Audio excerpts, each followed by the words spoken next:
We're back with Mike Halpin and Mike Thoms, both running for Illinois State Senate in the 36th District. Democrats boast the state that enjoys this budget surplus. We talked about that a moment ago. It came up in conversation. This is largely due, though, to federal pandemic relief money. That's not coming anymore.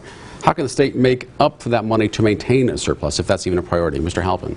Well, first I'm going to push back that the surplus is only a result of federal money. We paid back $17 billion of our backlog of bills even before receiving any federal ARPA money. You know, we took a very hard line from 2018 to the present to make sure that we're spending within our means and we're doing the things that we need to do. Balancing the budget, paying off debt, funding K through 12 education, funding higher education, and putting those things without a bunch of new additional wasteful programs. So on that front, I think we're going to continue that budgeting practice. We ended up being able to put $1 billion into the rainy day fund, another $500 million into the pension stabilization fund, and still we're able to do that tax relief package that I talked about earlier. We've been very responsible with our dollars. We've turned that ship around. We're not making the same kind of decisions that politicians in the past did, and I'm very proud of that. Mr. Thoms, we talk about this budget surplus. Is this something that you want to see the state maintain, and how do you go about doing that if elected? We should definitely try to have a budget surplus, and there's a lot of different ways to attack it. Whether it was the COVID money that from the federal government, not could be debated all day. But unfortunately, one fund they did not repay back or pay all enough back is the unemployment.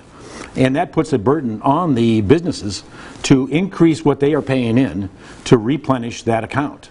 And a lot of people I've talked to, once again, got the rebate check for $50 a person in their household and everything else, thought, you know, it really doesn't make a big difference in their household for that. They'd rather see it long-term invested, and that is in things like the unemployment funds, whether it continue to pay down debt, because all the debt is not gone yet. So we do need to continue to have a surplus, work on having a budgeted, not just a balanced budget, a surplus. City of Rock Island, this last year we had, in 2021, $1.7 million surplus, not counting, because we haven't even touched the ARPA money. And we're looking at multi-million dollars this next year, and we did it by growing the economy. We did it by adding businesses to the City of Rock Island. And that's the way to do it, is solid growth that lasts year in, year out. We talked earlier about just the temporary tax relief measures, certainly in terms of the gas tax, the grocery sales tax, and the property tax rebate. What do you see, what the long-term view for income taxes in this state, Mr. Thoms? Long term, I think that we should keep it as a flat tax like it is now. Whether there are some loopholes and that sort of thing, that type of things to continue to work with to make sure that everybody's playing on the same table, that could be looked at.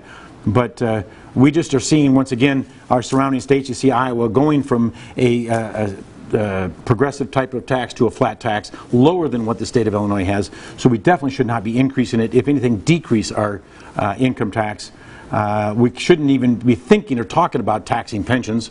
Once again, Iowa's got a larger surplus. They're getting rid of taxing pensions. So let's take a look at surrounding states and what they're doing right, and maybe we should follow some of that. What do you see as the future of the state income tax? I don't see any changes to it coming soon. There's certainly been no push to increase it. We've been doing a very good job at living within our means and balancing our budgets. And I just want to add, I'm not sure who Mike's talking to, but the hardworking people in the district that I've been talking to appreciate that extra couple $100 in their pocket. It makes their life a little easier, and they prefer that they'd be spending it instead of me trying to spend it in Springfield.